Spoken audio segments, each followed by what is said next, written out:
señoras y señores, bienvenidos al Centro Asturiano de Madrid.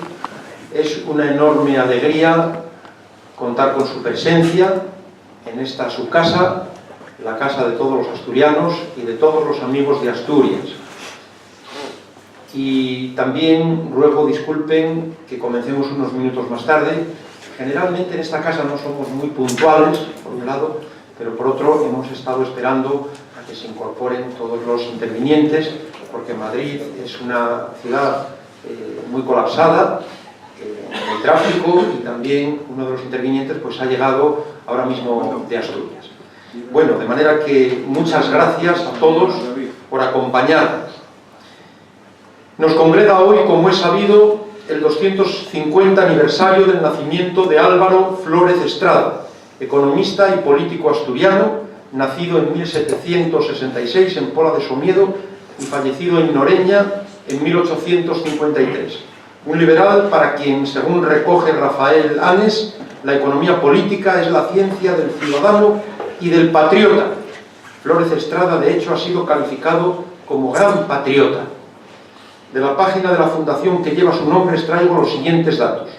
Una personalidad que encarna un perfil nítidamente asturianista, institucional, democrático y renovador. Un economista y político del siglo XVIII que protagonizó como presidente de la Xunta General la declaración de soberanía de nuestra institución política, que mantuvo relaciones diplomáticas con el Reino Unido y organizó con éxito la guerra a Napoleón.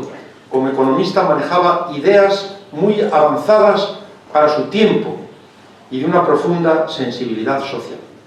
Álvaro Flórez Estrada, miembro de la Junta Suprema de Asturias, intendente del Ejército de Andalucía, diputado en Cortes y senador vitalicio.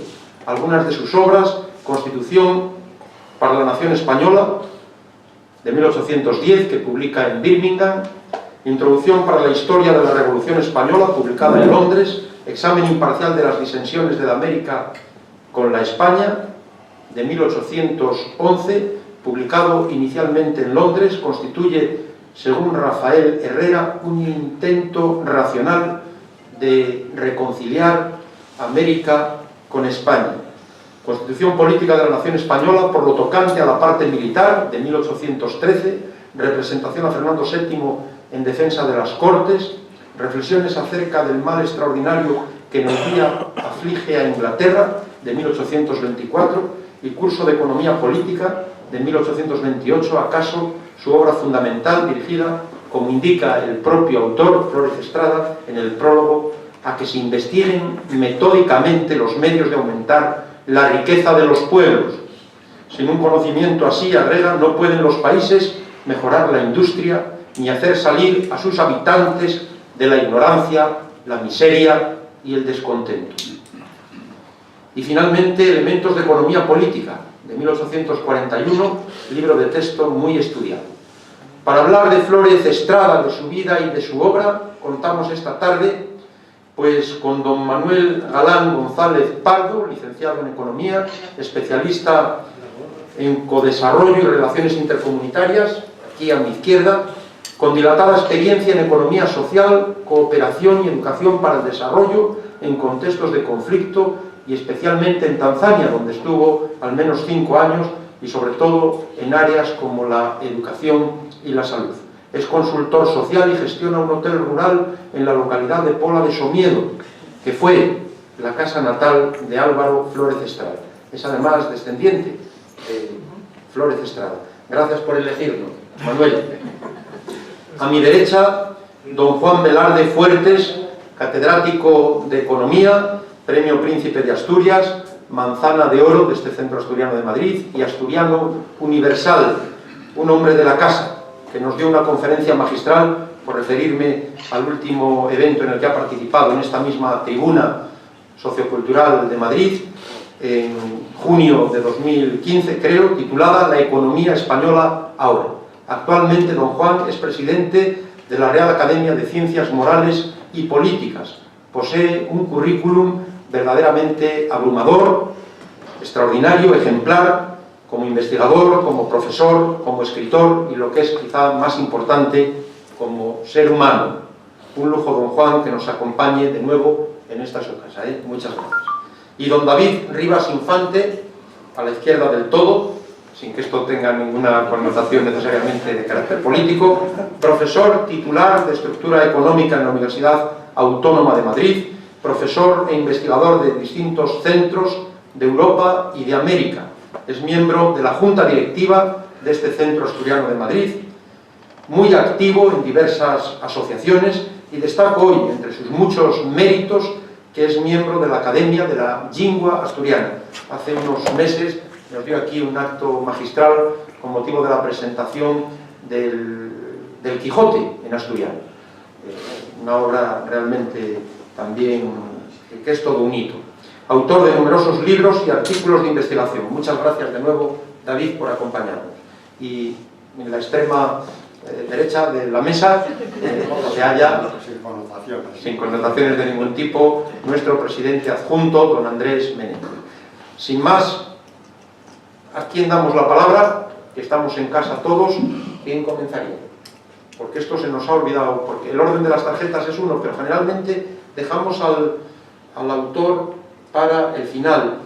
Entonces yo creo que a lo mejor pues podíamos dar la palabra, quizá por la veteranía en este caso, y contrariamente a lo que se hace en otros actos académicos, a don Juan Velarde. ¿Y cuánto tiempo hablo? Porque somos muchos y no quiero robar el tiempo. Lo que sea necesario, pero bueno, en el marco de este acto, ¿qué estarían bien? ¿20 minutos, 25? Pues bien. Ya esto, pues de acuerdo, termino, son 25, pues entonces antes de menos cuarto tengo que terminar. Pues muchas gracias. Don Juan Velarde tiene la palabra. Muchas gracias, señor presidente, queridos paisanos, miembros destacadísimos de esta mesa. Cuando algo les Flores de Estrada tratamos de entenderlo, es absolutamente preciso darnos cuenta de que su nacimiento está en un momento histórico universal extraordinario. Es el momento que se liquida la revolución del Neolítico, aparece la revolución industrial, con ello aparece simultáneamente toda una serie de avances científicos, de desarrollos de la economía, y al mismo tiempo España, que había tenido una vida política, económica, en todos los sentidos imperial, va a pasar desde 1808 a tener solo una vida nacional.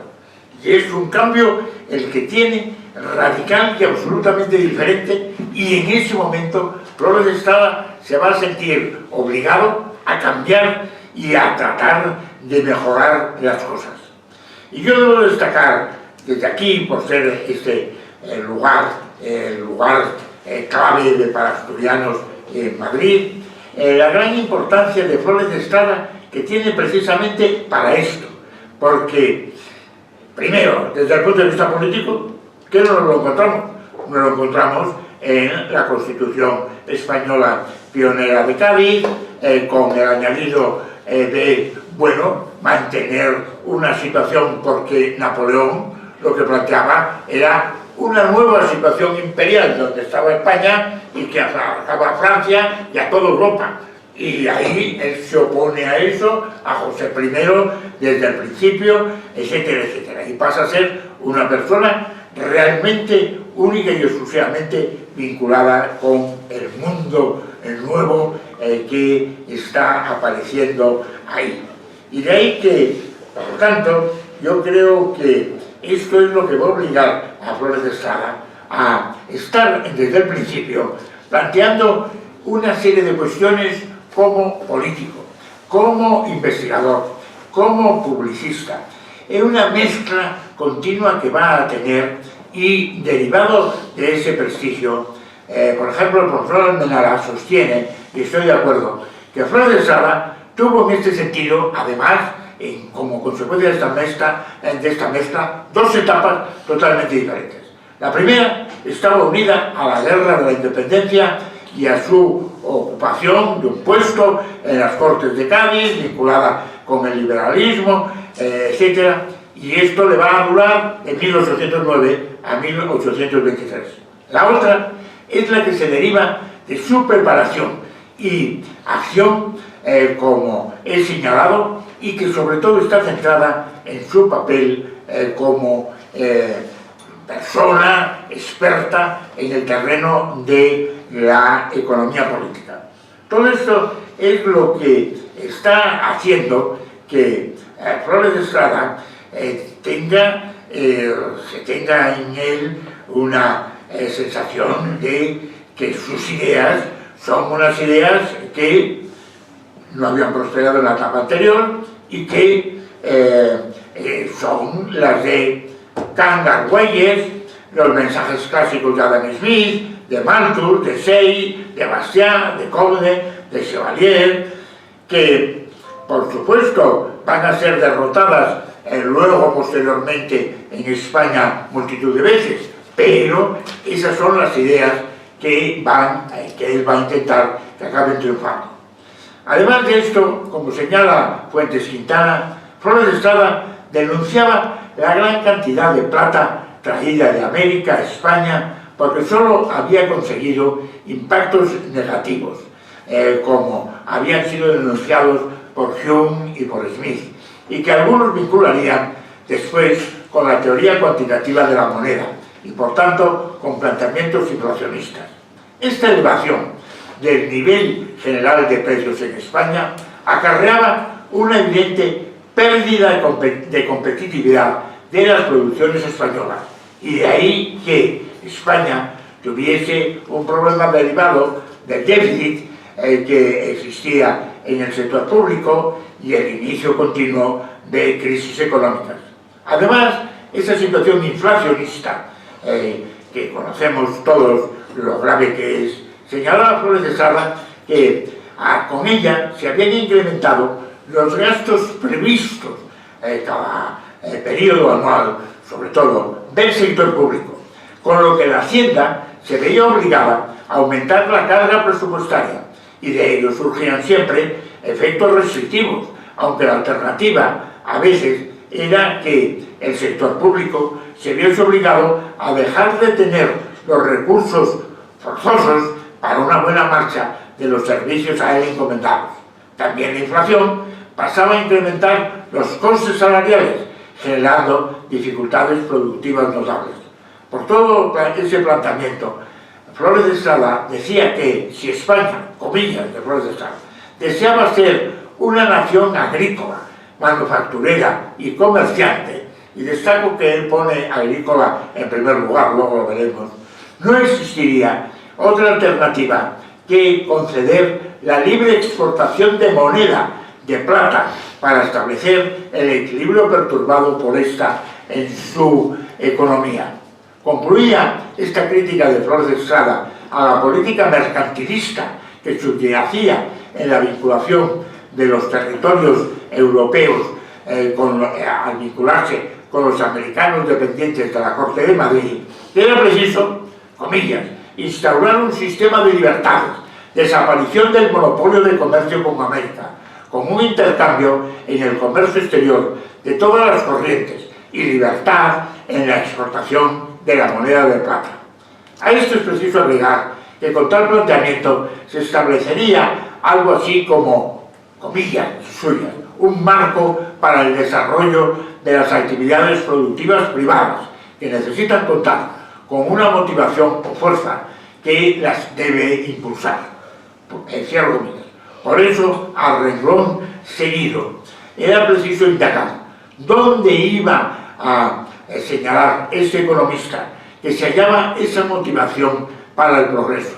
La respuesta que ofrecía era que tal motivación se desprendía forzosamente de la existencia de un alto nivel de ocupación en la población, que opinaba adicionalmente que era lo preciso para aumentar por todos los medios posibles la actividad, con lo cual la consolidación de ese crecimiento causado por la mayor producción estaría condicionado por lo que él denominaba abundancia y facilidad de su subsistencia, y ello provocaría sintomáticamente que, ¿cómo se conseguía esa abundancia para facilitar la subsistencia. Ese progreso solo se podía desarrollar gracias a la agricultura como base fundamental para el progreso.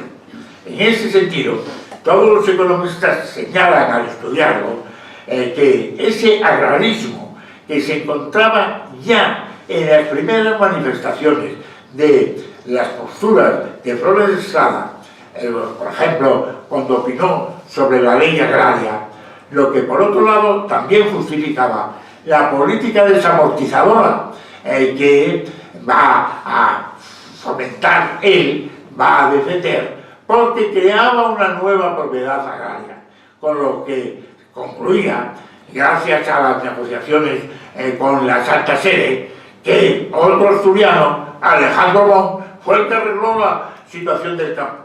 Hemos oído muchas veces críticas a la desamortización y por parte precisamente de la Iglesia. Da la impresión de que no estudian la historia. La desamortización fue un problema de Hacienda, de la guerra carlista, y había que vender aquellas tierras.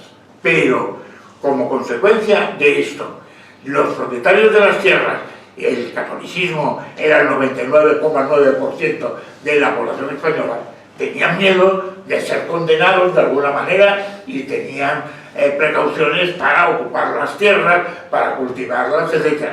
Y es Alejandro Mon el que va a la Santa Sede y a cambio de que cobrasen un pequeño salario los párrocos, consiguió que la Santa Sede dijese que aquello estaba bien hecho y que las tierras eran de las que los habían comprado la Hacienda, etcétera, etcétera.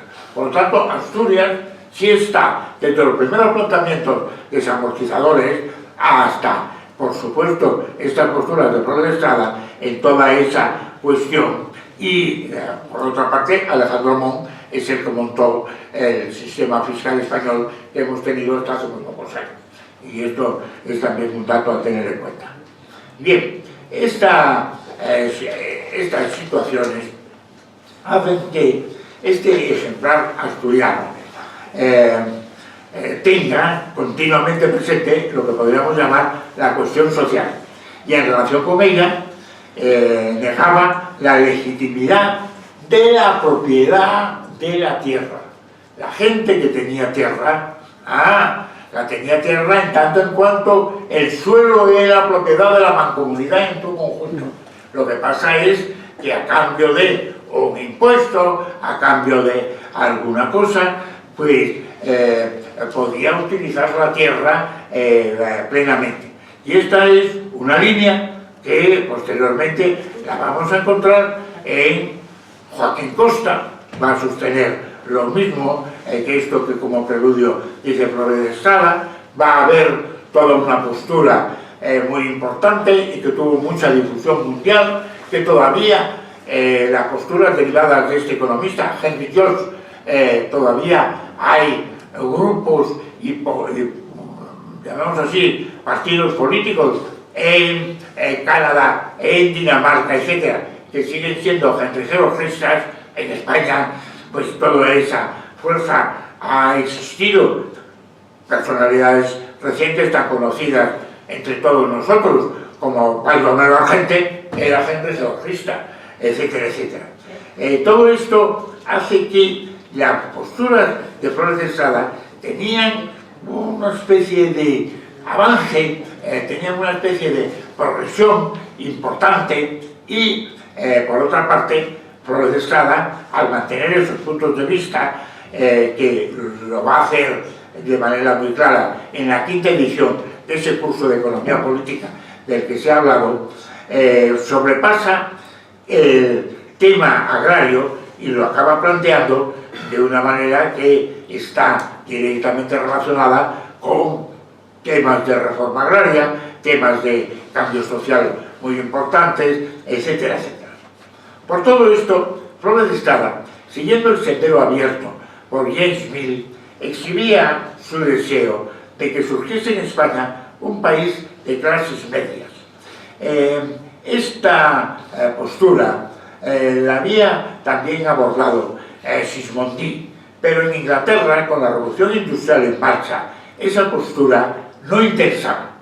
Pensemos que ahora la cuestión de la reforma agraria prácticamente se ha eliminado de los programas de los partidos políticos tras el puesto central que ocupó durante la Segunda República, y en parte porque la desamortización de Mendizábal a partir del año 1855 pasó a ser duramente criticada por Flores Estrada en un trabajo del uso que debe hacerse de los bienes nacionales, porque al venderse las propiedades en busca de un mayor rendimiento para la hacienda, piénsese que se estaba en plena y costosa guerra carlista, como he dicho, contrastaba la utilización que volvería a hacerse de la inmensa riqueza acumulada por las manos muertas, y todo esto podría quedar solo en manos de unos pocos. Y esta tesis de Flores Estrada es la que nos vamos a encontrar bastante recientemente, concretamente en el año de 1914, con una persona que me señaló que era heredero suyo. Se trata de Flores de Lemus.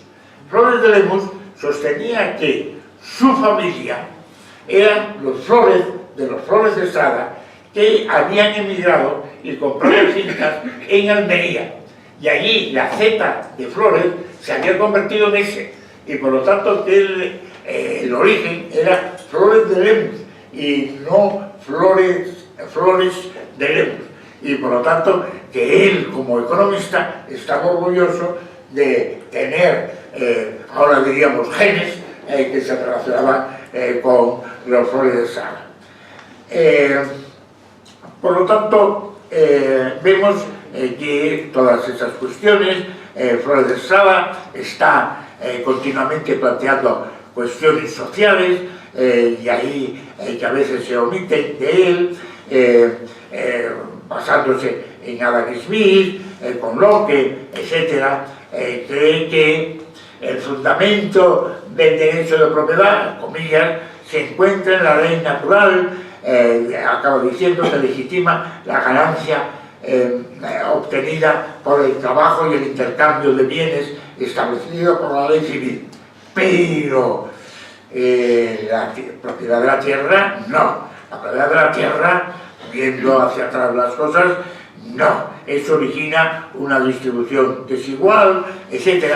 Pero el acceso debería hacerse estableciendo derechos de tanteo, arrendándose a los colonos a cambio de un censo enfiteutíco, etcétera, etcétera. Pero en fin, pasemos a cosas que quizá para ahora tienen mayor importancia. Y la mayor importancia era, en primer lugar, era un analista continuo de las ventajas de la libre competencia y demás. Pero antes, tengo que decirles a ustedes, para no quitar más tiempo, que él plantea el tema de la independencia de América. ¿Por qué América se ha independizado? Y la conclusión a la que llega es una conclusión que después va a captar Carlos Marx inmediatamente. América era una colonia planteada por España, y como consecuencia de esto, España, a través de monopolios de trabajo y de tráfico con América y de contratos con América, vendía en América los productos más caros que podían adquirir en el mercado libre los americanos, y en cambio los americanos tenían productos que, como podía ser uno de ellos la plata, que estaban sencillamente a precios internacionales. Y eso hacía que la península esquilmarse al conjunto americano. Y por lo tanto, esto yo después, Moreno Flasquinal, lo va a recoger para explicar el alzamiento de Cuba. El alzamiento de Cuba, para Moreno Flasquinal, estaba en que Cuba se había declarado una provincia española más, había el proteccionismo de Cataluña, etcétera, respecto a Cuba. Cuba que vendía el azúcar, el tabaco a precios internacionales, tenía al lado la producción de trigo de Estados Unidos, y tenía que comprar el trigo castellano que llegaba en buques castellanos, que además estaba el tráfico por el Atlántico de Cuba a la península, estaba hecho exclusivamente como tráfico de cabotaje. Tenía que ser solo para los españoles. De ahí una serie de fortunas, etcétera, etcétera, que existían. Y por otra parte, si alguien quería comprarse un traje, lo compraba con tela de Inglaterra, etcétera. No, señor, tenía que comprarlo con tela de La Habana. Y solo frenaba esto, señalaba Moreno Flotinal, solo frenaba esto una cosa, que los esclavos podrían levantarse como en tiempo ya habían hecho en Santo Domingo, y podrían originar un caos tremendo en la isla, pero estaba la Guardia Civil. Pero en el momento que se declara la libertad de los esclavos, pues a partir de ese momento ese freno ya no existía. Y entonces es el momento que él cuenta verdaderamente claro. Hay una calle en La Habana, había una calle en La Habana, donde estaban los establecimientos más lujosos y allí en las terrazas iba la alta clase burguesa cubana a sentarse en aquellas mesas, etcétera, etcétera. Y estaba prohibido que mulatos o negros pasasen por esa parte. Y aquí que se había avanzado al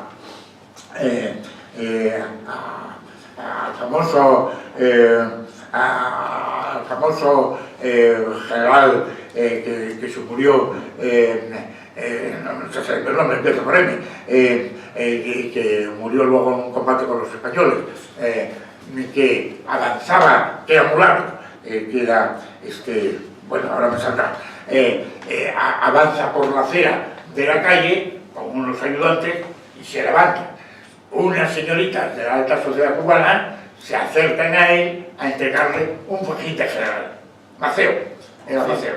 Maceo le entregan en esta calle las señoritas. Era evidente que a partir de aquel momento, pues ese castigo económico pues estaba en la raíz del apoyo de parte notable de la sociedad a aquello. Pero este tema en este momento está siendo América se separa exclusivamente como consecuencia de esto. No, hay otro tema, hay otro tema que es el de, y que también está protestado ahí. América se levanta como consecuencia de que España se ha marchado hacia el absolutismo con Fernando VII. Y esto, las ideas y demás, no las tolera de ninguna manera América. Y esto, las memorias de Pando, por ejemplo, Pando es diplomático español, había nacido en Perú, pero es diplomático español.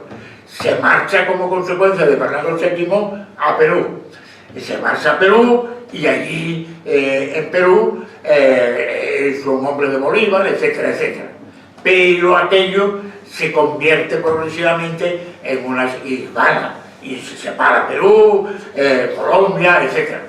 Pero de pronto allí se rompe el mercado liberal democrático que Pando decía.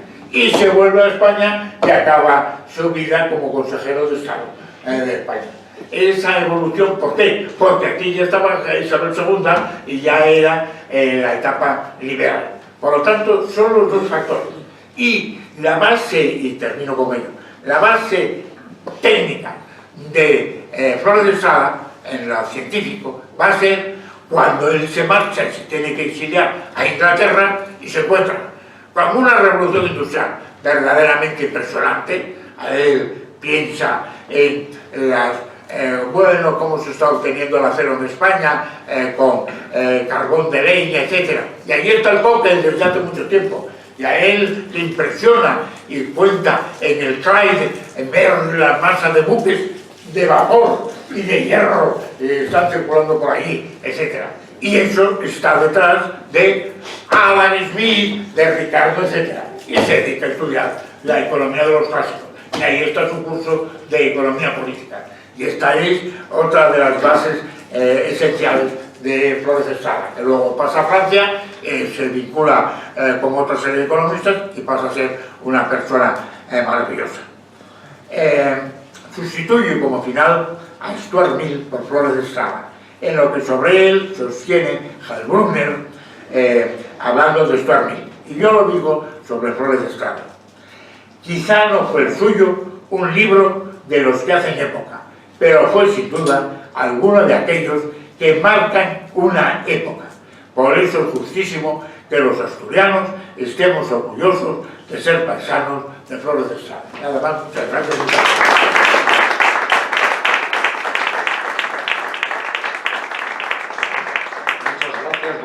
Nosotros también estamos orgullosos de ser paisanos suyos. Gracias por esta disertación y ahora tiene la palabra don David Rivas.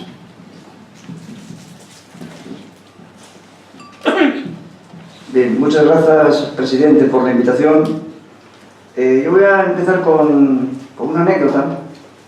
Yo a mis alumnos siempre les encargo un trabajo, como con todos los profesores, ¿no? Un trabajo para fin de curso. Este año, por ejemplo, con la crisis económica y la recesión, les puse que hicieran un trabajo sobre un país determinado. Pero el año pasado les puse un trabajo a cada uno de los grupos sobre el pensamiento de economistas. Yo, como doy clase en económicas, en empresariales, en derecho, en políticas, pero la misma asignatura, tengo por 70. Entonces tuve que buscar economistas hasta debajo de las piedras. Evidentemente, aunque no tuviera que ir debajo de las piedras, los estudiantes los hubiera puesto. Y por sorteo se eligieron algunos, se hicieron la presentación de algunos. Y tocó Flores de Estrada. Y eran 2 chicos y 2 chicas. El chico que hizo la presentación primera empezó la frase así: estamos avergonzados de que no sabemos quién era Flores de Estrada. Dice, solo sabíamos que debía ser asturiano porque esta compañía nuestra sabe que tiene una calle en Oviedo. El hombre estaba, y verdaderamente estaban avergonzados de que tuvieron que buscar quién era Flores de Estrada y que no lo conocieran, ¿no? Hombre, son gente que están empezando, tampoco saben mucho, pero no sabían ni que existía. Y eso es una cosa importante. Yo agradezco mucho además la ocasión de poder estar aquí con el profesor Velarde. El profesor Velarde fue profesor mío en doctorado de Pensamiento Económico Español, donde entonces yo era voluntaria, era optativa, yo me apunté sabiendo que iba a estudiar mucho de pensamiento económico asturiano. Luego me di cuenta que el pensamiento evidentemente es muy grande, ¿no? Dimos a los asturianos, pero luego dimos a Flores de Lemus, a Bernacer, Madoz. Bernacer, que acuñó antes que Keynes algunas de las teorías del empleo y de la demanda agregada, ¿no? Madoz, que es el estructuralista que sigue a Petty, Torres, Castañeda, Perpiñán, por citar a los que hoy eran muy viejos, hoy habían desaparecido, ¿no? Y nos contó una anécdota que él ha obviado, pero que yo os voy a contar. El escudo de los Flores es una mujer desnuda bañándose en un río. Y el escudo de los Flores son 2 círculos de color carne sobre 3 bandas de agua, que es la evolución lógica del siglo XIX de escudos del norte del siglo XIV. Eso también nos lo contó el profesor Velarde. Bien, pero bueno, aunque hay muchos economistas grandes en todos los sitios, Asturias es verdad que durante medio siglo dio grandes economistas, que fueron los primeros que escribieron en español, desde Ibáñez, el de Sargadelos y Campillo, a Flores de Estrada, pasando por Cangarrueyes, como no por Jovellanos, y otros menos conocidos pero muy importantes, como el caso de Mon, poco citado, pero que es muy importante su memoria lingüística. Entonces Asturias daba por lo menos tantos economistas per cápita y per hectárea como Inglaterra. Lo cual hay que preguntarse por qué. Cuando un fenómeno se repite, tiene que tener una explicación. Podemos no saberla, pero tiene que tenerla. Y algo nos llama la atención. Excluyendo a Jovellanos, que era de Gijón, que de todas formas era una villa pequeña, en comparación con aquel que con Oviedo en ese momento, vemos que todos los economistas grandes de Asturias son de los confines de Asturias. O son del interior del occidente, o del interior del oriente, Ribesella, el arco, que sería el Sella. Claro, y ahí nos planteamos, yo hago esta imagen muchas veces cuando alguien conoce Somiedo. Cuando alguien conoce Somiedo en este momento, le pido que piense cómo era Somiedo en el 18. Y que se imagine un señor allí leyendo a Adam Smith. Eso es una cosa que es muy eso. Y es, Velarde lo ha dicho claramente, es la revolución agraria, la revolución de la productividad. Capitales exteriores hubo, sobre todo ya en la época de la industrialización, pero también los hubo asturianos. El principal fue la llegada del maíz. El maíz provocó unos incrementos de productividad terribles sobre los cereales tradicionales, sobre todo lo que era la escanda y el centeno, en menor medida el trigo no, la escanda, sí, el centeno, y en menor el trigo la cebada. Y además tiró de la ganadería. El maíz, al ser más productivo, tiró de la ganadería. Y comienza una acumulación de capital, lo que Marx llamó acumulación originaria, yo creo uno de los conceptos que mejor acuña, y de lo que habla Jovellanos en sus diarios, también el informe de la ley agraria. Gonzalo Anes lo estudia muy bien ya en los años 70 y 80, cuando habla de la Asturias preindustrial.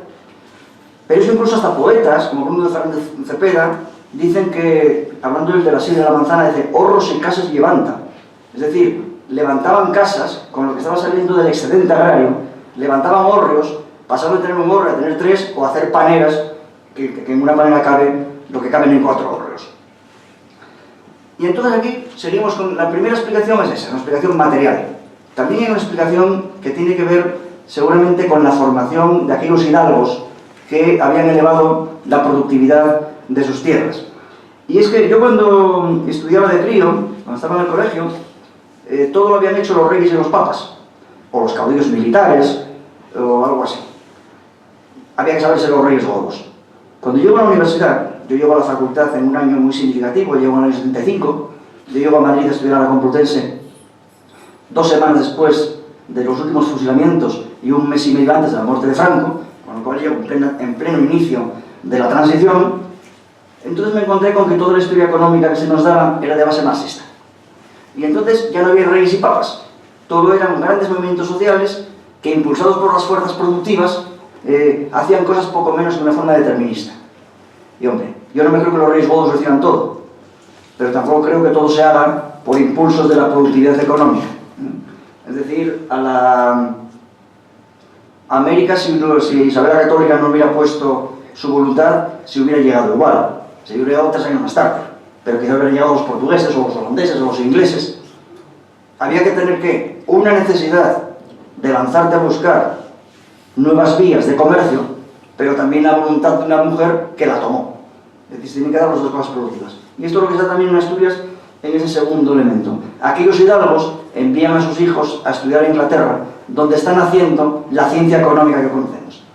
Podían haber ido a Salamanca y estudiar teología y derecho, pero resulta que fueron a estudiar economía. Y eso va a marcar toda la obra de ellos y especialmente la de Flores de Estrada. Empezaba la industrialización, la ciencia económica moderna. Aquellos jóvenes se imbuyeron de la fisiocracia francesa, del nacimiento del liberalismo inglés. Inglaterra concretamente es el sitio donde va Flores de Estrada. Cuando los economistas hablamos de la mano invisible, siempre la gente cree que hablamos del mercado. Bueno, hablamos del mercado en determinada forma. Lo que se habla es de un orden natural. La mano invisible es cuando buscas por qué funcionan las cosas. Entonces, y ellos descubren que ese orden natural lo explica el liberalismo, lo explica Smith y lo explica Mill. Y es lo que va a hacer claramente Flores de Estrada. Ellos regresan intentando que en España también corran esos nuevos vientos. Por eso la obra de los economistas nuestros es una obra muy política, más política que la de los ingleses. Smith, Mill y Ricardo trataban de interpretar, pero Flores de Estrada, como antes Jovellanos, trataron de intervenir directamente en edificar una España que se incorporara definitivamente a la modernidad. Una España que, como bien explicaba Velarde, dejaba de ser un imperio para pasar a una nación por construir. Alcalá Galiano llegaba a decir que como nunca hemos tenido que construir una nación, no la tenemos y nos tocó a los liberales hacerla. Es una frase de Alcalá Galiano que demuestra claramente cuál es la situación que hay.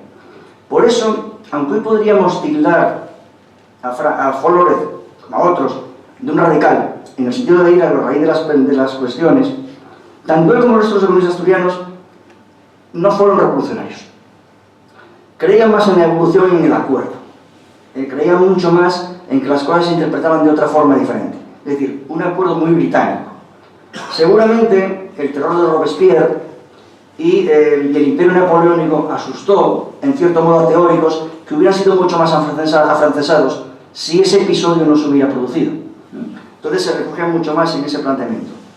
Solo que esa idea de hacer las cosas por acuerdo, por convenio y por evolución, que llevaría a un país de clases medias, chocó con Inglaterra. Paradójicamente, ese modelo se rompe cuando llega la revolución industrial y se proletariza, y además con una proletarización tremendamente miserable, a las clases trabajadoras. Cosa que, en cambio, ellos no entendían de esa manera.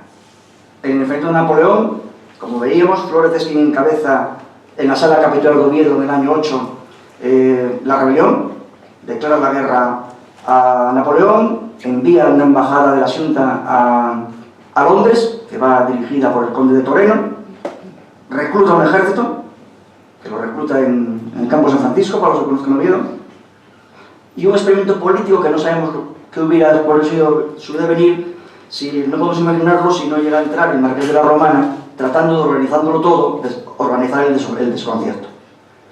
Tras la guerra hay la cuestión de Cádiz, el trienio liberal, la década ominosa, España entra en los convulsos, en los que Flórez y de tantos otros se olvidan muchas cosas, pero aquella línea que naciera en concejos como Somiedo no se rompió.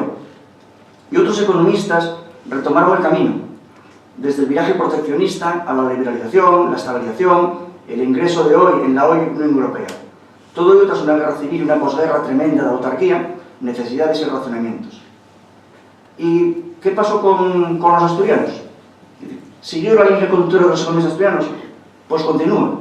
Y aquí vamos a contar otra anécdota que el profesor Velarde se acordará perfectamente. Hace unos años, Ramón Tamames publicó un artículo que se llamaba Los economistas asturcones, donde él hacía una comparación entre los economistas asturianos con sus caballos. Entonces decía que eran caballos fuertes, caballos apegados a la tierra, pero como siempre estaban en la altura, siempre veían el horizonte del mar.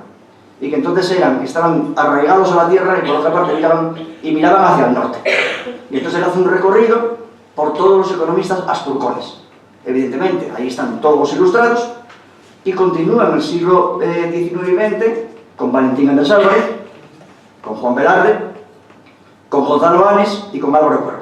Son los que citan el artículo. No cita otros que también merecen estar porque Ramón Tamames evidentemente en Oviedo no conoce a todos los profesores que hay y a algunos se le escapó. Y la última anécdota es que decía que yo podía ser el último pero tenía que trabajar más. Pero bueno, Ramón Tamames cree que todo el mundo es un vago porque él trabaja de una forma tan dura que cree que todos somos un poco vagos. Entonces, y sigo con esto y con esto cierro, también una cuestión de Ramón Tamames y luego contaré la última del profesor Velarde. Ramón Tamames fue al concejo de Somiedo conmigo, bueno, yo delante, y con Pepe Alba, profesor de estructura económica en Oviedo, salense como Juan Velarde, pero de madre soberana, y estuvimos durmiendo en la casa natal de Flor de Estrada, que ya era de uso de turismo rural.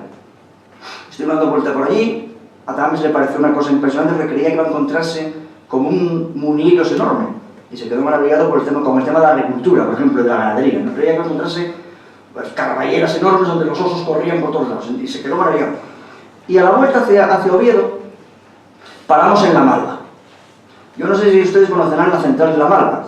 La central de La Malva es la primera central hidroeléctrica que se hace en esa zona, y es impresionante. Está al fondo de un valle, tiene una caída de la montaña, de una caída impresionante, yo no puedo decir cuántos metros, y se hizo, como se dice popularmente, accesorio y cartucho.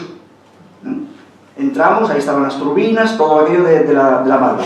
Y a la entrada había un cartel donde ponía los nombres de los técnicos que habían hecho la central y los nombres de los que habían hecho la inversión económica de la central.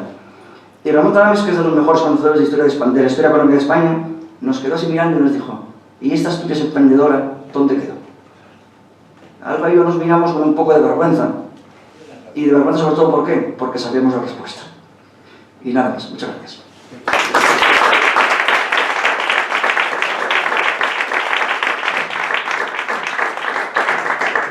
Muchas gracias, David, que hoy has trabajado mucho y muy bien. Y ahora tiene la palabra don Manuel Galán. Bueno, gracias al Centro Asturiano. Es un lujo estar aquí siendo economista y sin tener mérito realmente como economista para hablar de mi antepasado, de nuestro antepasado, hasta mi hermano mayor aquí. Flórez de Estrada, es un privilegio desde luego estar en esta mesa. Obviamente, como han hablado mis predecesores sobre su figura, yo no voy a ahondar y aparte me daría vergüenza, sinceramente, pero sí que voy a tratar de exponer algún recurso que estamos utilizando para promover, mantener y potenciar su figura, especialmente en el entorno rural. Sin antes decir que Pepe Alba estuvo hoy en Pola de Somiedo, lo que pasa es que nos cruzamos.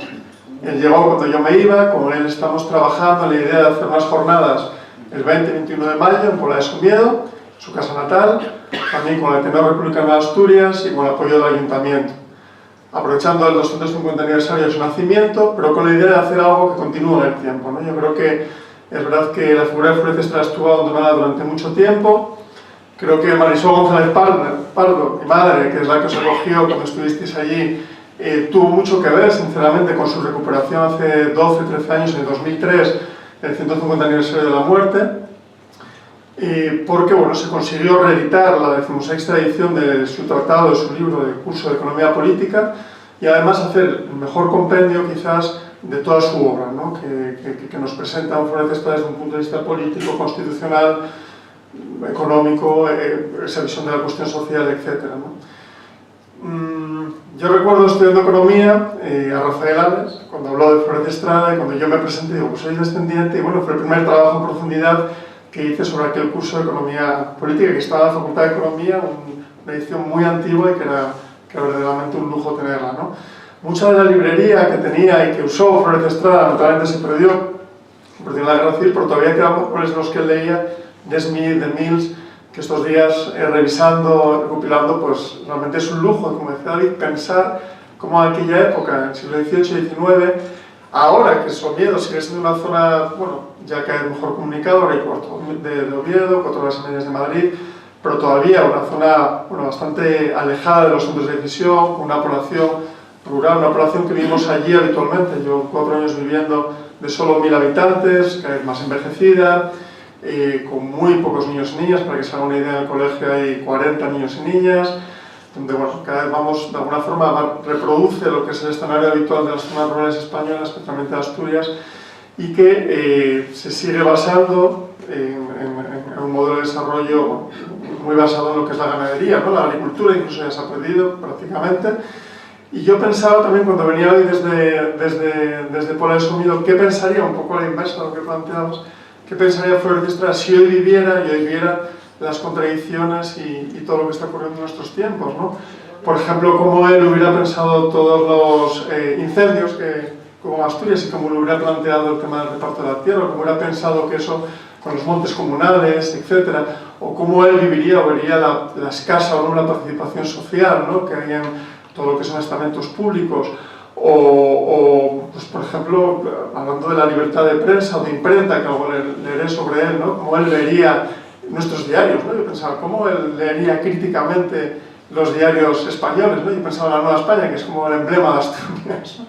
Entonces, bueno, yo creo que pensar en clave crítica cómo Florez Estrada se situaría hoy, por lo menos a mí, desde esa perspectiva, es como me interesa mucho el estudio de su figura, y cómo vamos a tratar a través de un pequeño grupo en el que, bueno, estaremos principalmente nuestra familia junto al Ateneo Republicano, lo que queremos trabajar, empezando en el mes de mayo, pero continuando a lo largo del tiempo. Es decir, queremos que este año sea la disculpa definitiva para que su figura no quede en el olvido, no necesitemos celebrar centenarios o aniversarios, sino que realmente seamos capaces de recuperar, simplemente con los mimbres que nosotros seamos capaces de poner en nuestro propio esfuerzo, el celebrar anualmente su figura leída en clave crítica en la sociedad actual, ¿no? Que yo creo que es algo absolutamente imprescindible. Dicho esto, habléis de la Fundación Florez Estrada, lamentablemente, Fundación Florez Estrada, que está vinculada a Luras, un partido político que salen de derechas en Asturias. La Fundación Florez Estrada ya no tiene actividades desde hace mucho tiempo, es una pena, está ahí, pero digamos que ya no, como tal, no tiene actividad, ¿no? Bueno, se ha hablado de Florez Estrada y como figura, como pensador, si era un liberal, un exaltado, un radical, pues yo he escuchado hasta un proto-republicano, en fin, no lo sé. Yo lo que pienso es que era, de lo que he leído de él, una persona comprometida con sus ideas y que trató de ser coherente al máximo, ¿no? Es decir, a mí eso es algo que me llama mucho en un contexto tan complejo históricamente, y que él pues trató de combatir, ¿no? Y con una forma de hablar y de expresar, insisto, luego hablaremos algo de él, que realmente era capaz de enamorar, ¿no? Me parecía una forma como muy limpia, pero a la vez muy clara, ¿no?, en lo que él quería expresar. Lo que tenemos delante es una viñeta de un auca, Un auca es una técnica de origen catalán, heredera o vinculada al cómic, parecido a lo que se utilizaba pues, también antiguamente en España cuando se quería mostrar la vida de personajes históricos o lo que ocurría en las villas para la gente que no sabía leer y escribir, los romances, y que está hecho por un artista catalán que se llama Jaume Gubianas, y que teníamos la intención de recuperar la vida y obra de Flórez Estrada a través de un cómic, de una forma didáctica, poder llegar por un lado a la gente que vive Somiedo, que ha conocido, que ha vivido, que muchos de ellos, sus antepasados, han pasado por su casa natal y han trabajado de diversas formas, poder acercar su vida, su obra a través de un recurso didáctico sencillo. Obviamente también ahora, como tengo un hotel rural y la gestión del hotel rural la vinculo mucho a mi compromiso territorial con el territorio. Yo no concibo desarrollar un trabajo sin que haya un compromiso detrás con la idea de cambio de ese territorio. Por tanto, a nivel cultural desarrollamos un montón de actividades y entre ellas hacemos visitas guiadas por lo que puede ser la historia de Flórez Estrada a través de este auca. Y después, para acercarlo a las escuelas rurales, ¿no? Creo que el profesor Velarde decía algo fundamental. A Flórez Estrada le tocó vivir un tiempo histórico convulso y muy importante que lamentablemente seguramente en nuestras escuelas seguramente no se esté estudiando, ¿no? Y me parecía una disculpa fundamental el hecho del nacimiento y vida durante periodos importantes de su vida de Flórez Estrada en Somiedo para poder utilizar este recurso a nivel educativo. Lo que vamos a hacer es la Semana Cultural del Colegio Álvaro Flórez Estrada este año, vamos a dedicar a la figura de Flórez Estrada, donde sacaremos parte de su biblioteca, donde los críos que ya han estado varias veces se acercarán de nuevo a conocer su casa natal y donde hablaremos a través de de este auca sobre su vida y obra, ¿no?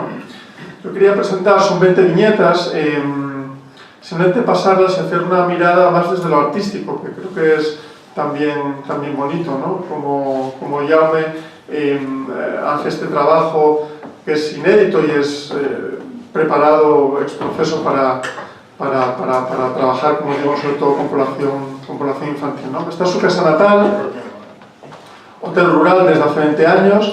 A la izquierda es la torre, una torre origen del siglo XV, en medio el cuerpo central del siglo XVIII, principios del siglo XVIII, y a un costado la capilla, que posiblemente sea también el origen del siglo XVIII. No se ve, hay un palomar a la derecha que fueron a estudiar hace poco con una sociedad de Lugones, ¿no? Estuvo aquí, disculpe, no me acuerdo su nombre, Pepe Alba, y con Pedro Paniagua, y es el único palomar que queda en Somiedo, ¿no? Delante, bueno, pues vemos a la familia de Flórez Estrada, familia noble, bueno, como ven, pues un poco el ambiente, ¿no? Somiedo, para el que no lo conozca, es un paraíso natural, es zona de la biosfera, es un lugar fantástico para descansar y desde luego para desconectar de todo, ¿no? Así que si queréis descansar de de nuevo, sois bienvenidos. Su primera esposa, de los Conde de Toreno, no encontramos con Jaume cuando investigamos sobre Flórez Estrada ninguna imagen sobre ella, pero sí sobre su hermano, sobre el Conde de Toreno, y sobre eso él se basa para moldear su figura, ¿no? A la derecha, Flórez Estrada, pidiéndole la mano, y para los que conozcáis Oviedo, pues la Universidad de Oviedo, ¿no? como contexto. Bueno, Jovellanos y Campomanes, basados en retratos de Goya, y a la derecha Flórez Estrada, que recibe cartas de recomendación para trabajar en el reino con Godoy, ¿no? Quería reproducir Jaume ese encuentro, pero a través, insisto, de una investigación y a través de retratos de la época, en este caso de Goya. Bueno, aquí se montan dos grabados, un grabado de la Revolución Francesa y una pintura que se llama la Tertulia Liberal, y con ese montaje, bueno, pues aparecen lo que eran las sociedades secretas de entonces, y ahí aparece involucrado ya Flórez Estrada en las mismas, ¿no? Bueno, esta viñeta está basada en un retrato de Goya Godoy y en el cuadro que Goya hizo a la familia de Carlos IV. Y Flórez Estrada, que asume el puesto de tesorero mayor del reino, siendo Godoy primer ministro. una época conflictiva, creo, si no me equivoco, que él estuvo un año trabajando en el reino. Lo que pienso de lo que he leído, que no está muy claro, es por qué sale, si es que le echan o que él, quizá tratando de ser coherente con sus ideas, sale, ¿no? Bueno, en esta viñeta es un retrato Godoy de los duques de Osuna con sus hijos. Es el segundo matrimonio de Flórez Estrada con Amalia Cornejo, de donde descendemos nosotros. Bueno, una reproducción de La fragua de Vulcano, de Velázquez. Es la herrería que queda, la ferrería que se conoce en Somiedo, la única herrería que yo sepa del suroccidente asturiano. Todavía queda parte de la piedra noble, como decía David anteriormente, es la que se llevó a la primera central hidroeléctrica de Asturias, que cumplió 100 años en 2015, y bueno, mucha tierra se perdió, pero todavía es un viaje a través del tiempo bien bonito, pasar por esos campos y llegar a lo que llaman el Monte de Aguino y ver lo que queda todavía de esa estructura, lo que debió ser, ¿no? Con esa idea preindustrial, cuando Flórez Estrada ya tenía una visión mucho más avanzada, ¿no? Dicen que la madera noble se quemó, la quemó uno de sus hijos, y a través de varios derrumbes, bueno, se perdió, ¿no? Dicho sea de pasos, la idea de la herrería era también aprovechar un mineral de hierro, los que conocen los lagos de Saliencia, una mina de hierro que hay muy cerca de Torre de Somiedo.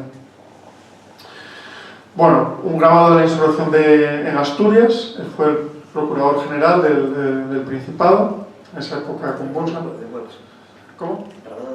Grabado de Cuevas, no, voy a apuntar. Aquí es la disputa entre tradicionalistas y liberales, y cuando el ejército francés avanza hacia Sevilla.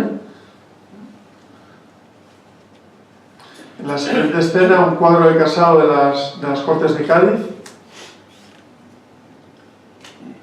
El tribuno del pueblo español, y aquí voy a hacer una parada, son grabados del libro, está basado en los grabados de la época, los libros de imprenta, y cuando él fundó el Tribunal del Pueblo Español se basaba en los principios esenciales que defendía sobre la soberanía nacional, el naturalismo racionalista, sufragio universal, masculino, libertad de imprenta, la Constitución como resultado del pacto social. Les voy a leer un extracto pequeñito del que él escribió en el libro En defensa de las Cortes, sobre la libertad de imprenta, que dice así: para que el hombre consiga toda la instrucción que le es conveniente, no se necesita más que abolir las trabas que el gobierno ha puesto para que no la pudiésemos adquirir. En ningún país nacen sabios los hombres. Es necesario que en todas partes las forme la educación. Sin ella no es posible adquirir una verdadera instrucción. ¿Cómo podrán los hombres recibir la educación conveniente en un país en donde no les es permitido oír ni decir, leer ni escribir lo que se siente? ¿Y cómo podrán adquirir las buenas ideas en donde el gobierno proscribe todas las que no se acomodan a su interés malentendido? La libertad de la imprenta es el único medio de que podemos valernos para arrancar de una vez males tan inveterados y tan insoportables. Es el único remedio con que se puede mejorar nuestra educación abandonada. Además, sin esta libertad de nada aprovecharía la instrucción, aun cuando la pudiésemos adquirir. ¿De qué le serviría al hombre conocer sus derechos sin la facultad de reclamarlos? ¿Para qué le sería útil saber pensar si no les es permitido exponer sus ideas? ¿Y cómo podrá prosperar un Estado en donde no se conoce el lenguaje enérgico de la justicia y en donde el mayor crimen del ciudadano es reconvertir al gobierno por las injusticias que él u otro en su nombre le causan? Etcétera, etcétera. Son líneas escritas hace más de 200 años, pero que quizás si se leen en la actualidad pues no estarían tan desenfocadas, ¿no? Bueno, volviendo un poco a lo que les decía antes, esta es la idea de esas jornadas que queremos instaurar este año y que continuaremos a lo largo del tiempo, ¿no? Fernando VII, y bueno, basado también en cuadros de la época. Bueno, aquí tenemos pronunciamiento de Riego y la entrada el regreso de Flórez Estrada de exilio por el puerto de Barcelona. Abajo es el puerto de Barcelona. Se conozcan su obra del curso de Economía Política, aparece en la portada del libro. Bueno, el Fernando VII que enciende las disputas entre los liberales, basado en grabados de Goya, de la época, ven a Fernando VII con una llama encendiendo. El ejército de los 100.000 hijos de San Luis, también basado en grabados de la época. Aquí está Flórez Estrada en su exilio quedado en Londres, detrás de él hay un cuadro de la época de un pintor inglés del romanticismo que toca lo que sería la cuestión social de Flórez Estrada, la pobreza y lo que sería la asistencia social de la época, ¿no? La beneficencia o la mendicidad. Ahí está escribiendo su obra, su curso de economía política. Bueno, una viñeta, en este caso con una lectura más en secuencia sobre la desamortización de Mendizábal. Bueno, quería despojar a los monjes de los conventos, de los bienes eclesiásticos. Flórez Estrada a la derecha llevándose la mano a la cabeza al ver que esa desamortización no servía para paliar situaciones de pobreza o para crear esa clase media, sino para mejorar la condición de las clases más pudientes, ¿no? Basado en un cuadro de la coronación de Quintana en el Senado, es la época, los últimos años de Flórez Estrada, que como se apuntó fue senador vitalicio, fue presidente del Congreso durante varios meses de forma interina, fue diputado por Oviedo en las Cortes y luego ya se retiró a Oviedo y se retiró a Noreña, que es esta imagen. Esta imagen está basada en un cuadro que se llama El coleccionista de estampas, de Mariano Fortuny, y también detrás aparece el Palacio de Miraflores. El Palacio de Miraflores ahora es un centro de acogida a menores en Asturias, centro de referencia, y aquí ya aparece Flórez Estrada haciendo otra revisión, la 6ª edición del curso de economía política. Bueno, y como la vida tiene esa relación circular, aunque todo empieza donde acaba, quisimos terminar el auca con una viñeta que quiere reproducir la viñeta del principio, donde en este caso Flórez Estrada observa desde la distancia la influencia de sus obras en este caso, sus descendientes o todo aquel que quiera contribuir a generar cambio en la sociedad en la que vive. Arribas, el Colegio Flórez Estrada. Alguien me preguntaba hoy Jaume Gubianas, pero presenté otro trabajo sobre Jaume Gubianas en relación al Congo. Utilicé la misma figura del colegio y me decían si era una choza del Congo. Dije, bueno, podría serlo, pero en este caso es un teito circular, que es una construcción típica somedana especialmente, también alguna en el concejo de Teberga, y que está a la entrada del colegio, ¿no? El Colegio Flórez Estrada desde hace unos años, desde el 2009, se llama Colegio Público Álvaro Flórez Estrada, en recuerdo a Álvaro Flórez Estrada. Y abajo estamos charlando bueno, pues sobre su figura, sobre su obra, que hay una figura negra, un amigo que estuvo visitándonos varios años, y debatiendo pues eso, sobre quién era, sobre lo que escribió, sobre lo que hizo. Bueno, pues esto era lo que les quería presentar. Les invito a esas jornadas que organizaremos el 20 y 21 en Pola de Somiedo. Yo pienso que será un buen espacio para debatir, para construir, para pensar desde esa mirada, como leía, de Flórez Estrada, un poco en clave actual, no solo en clave de qué es lo que hizo y qué es lo que supuso en su tiempo, sino también en clave de cómo podemos leerle en la actualidad y cómo podemos debatir y discutir sobre lo que es Somiedo ahora, por ejemplo. Somiedo que sus campos están bastante abandonados, sus teitos también se nos están cayendo, entonces todo poder debatir y poder hacer un poco una lectura crítica, pues yo creo que será bonito, ¿no? Muchas gracias.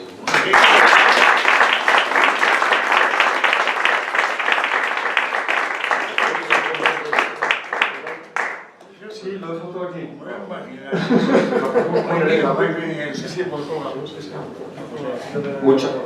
Muchas gracias, Manuel. La verdad que ha sido una exposición muy brillante y realmente muy didáctica. Te agradecemos enormemente esta proyección, que además la vamos a colgar en la web porque le he pedido permiso y muy generosamente nos la cede. Sin duda alguna va a contribuir enormemente, como él decía, al conocimiento de la figura regia de Flórez Estrada.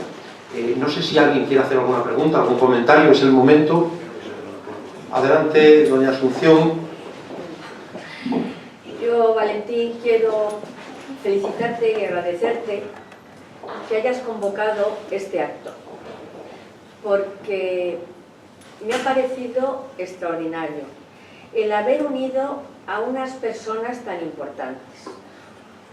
Una que no ha pasado de estudiar la estructura económica de Ramón Tamames, pues he aprendido mucho, ha sido con una gran profundidad, muy ameno, muy profundo, muy ilustrativo luego con las viñetas, y ha sido un auténtico privilegio. Y hablando de Somiedo, que creo que la entrada a Asturias por Somiedo es lo más bello que puede haber, me recuerda una frase que hay a la entrada de Asturias, pero por Cornellana, que bueno, los que son de allí pues la verán todos los días, pero a mí siempre me sobrecoge. Y la digo, dice: por esta estrecha carretera pasarás un largo trecho con la peña sobre el sombrero. Es de Jovellanos, ¿eh? La peña sobre el sombrero, el río bajo los pies, el susto en el corazón y la emoción en el pecho. Y efectivamente es bellísimo y es bueno, es una tierra maravillosa donde ha nacido esta gran figura. Y muchas gracias, ¿eh? Muchas gracias.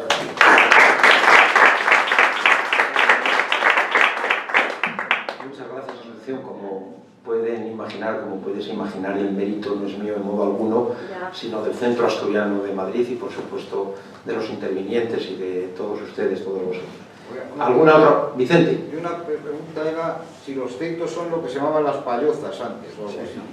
Bueno, no, realmente los teitos es una construcción muy singular en Somiedo. Están hechas de, la parte alta es de escoba o de horno, o tienen unas maderas entrelazadas, y las paredes son de piedra. Se utilizaba tradicionalmente, vivían ganaderos con el propio ganado, se separaban dos partes, incluso una parte también para la hierba. Son construcciones, la verdad, que muy bonitas, que están cayendo de su uso. Estuvieron financiadas durante un tiempo desde lo público, ya muchas son privadas, y lo que ocurre es que como casi no vive nadie allí, pues nadie se está ocupando de ellas, ¿no? Si no se cambia el teito, se reteita toda la parte vegetal, al menos una vez al año o cada dos empieza a derrumbarse, ¿no? Y es un escenario que es poco lamentable y está empezando a ocurrir en Somiedo, ¿no? Tuvimos aquí, por cierto, un acto extraordinario también de presentación de teitos, un trabajo que había hecho una profesora asturiana, era su tesis doctoral, algo maravilloso. Le dieron el premio Europa Nostra, que creo que es uno de los más reconocidos a nivel europeo, sobre los teitos. Timo. Yo quería decir, ¿cómo llegó esa construcción a Cartagena de Indias? Porque es que yo he estado en el Hotel Camerón, que es famoso, y entonces en la isla del Rosario, en vez de tener, pues tenían payozas de estas, tenían de estos teitos, había que poner tela para que no entrasen los monos y los mosquitos, pero eran teitos. Yo dormí una noche